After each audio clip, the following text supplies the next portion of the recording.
JC Power. Is it powered by Jesus? I don't know. Looks pretty good. The blue is not so blue on the stitch. Whatever. It looks really good for what they are. I thought it was great that they put this, they actually got this into the tooling. And of course, these look very familiar because there's like easily 6 or 7 generic brands that all buy from the same factory. Audio Legion, who else? A bunch of other ones. We'll check it out. Let's do a sweep on it.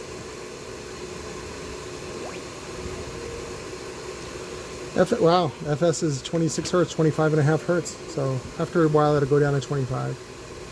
Let's do the VAS. There you go. There's your specs. Ah, yeah. See that VAS? Pretty high, 3.5 cubic feet on a 12. That's just lack of magnet. So this would be good for home theater, definitely. And let me see. Let me show you the back and stuff. You could also do like, because you don't need to go down to 25 hertz. You'd probably do like a normal 1.3 to 2 cubic foot box, and it would do pretty well. The problem you're going to run into is power handling. I think it said 1200 watts, but that's max. So it probably does like 6.5. I would say it's 35, 600 watts. As far as rebadging goes, that's going to cause you problems with customers. But if they're not too keen on that, you can pull the boot off, you can pull the label off, and then you can definitely cover that with something, or even cut it off and put something concave in there. The cone is paper with a dope laminate on it, it's like a doped paper. That's what it really is. It has a plastic look to it, a poly look to it, but it's paper. And then the it's got a stamp frame with a what's it called? It's a basically a beauty ring. It just, instead of doing a wraparound surround or something like that. So, but I don't remember even seeing these on what do you call it? Amazon. I mostly just see them in, you know, like when I'm helping somebody out and they got the amp, or, you know, and again, all this stuff comes from the same place, so it's all good. Anything, like if you make a mistake now, and that's one of the reasons why the prices really come down on this stuff as far as importing and as far as like a brand goes, is because once they have good stuff, it's really easy to make because you can repeat it. You got a repeatable process.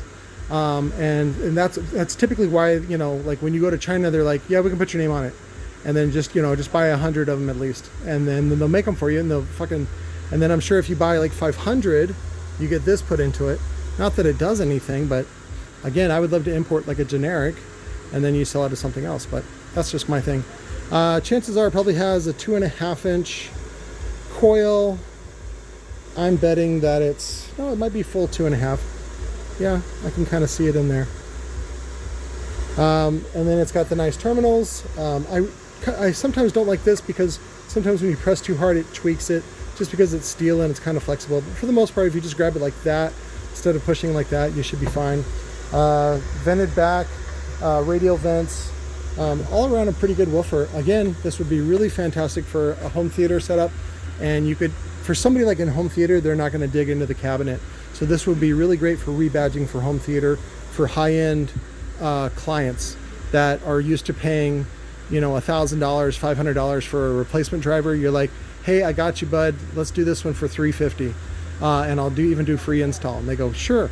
And then you can pick it up from wherever, probably online or Amazon or whatever, for I think anywhere under $100. So it's usually they go for about $60 to $80. Sweet spot is typically $75. The guy that brought this in on trade, he paid $75 at a local shop, and he needed to trade real fast, so I gave him half the value. So I got this for $35, so it's a really good deal for me. And so I'll, of course, rebadge it, but I'll probably just put a new cap on it, but I kind of want to see what's underneath, so I'll dig in there for myself. Probably won't even make a video, because again, I encourage you to do the same thing and then start learning this way. So, but again, there's the specs. Run those in your box modeler and have fun with it, guys. Love you.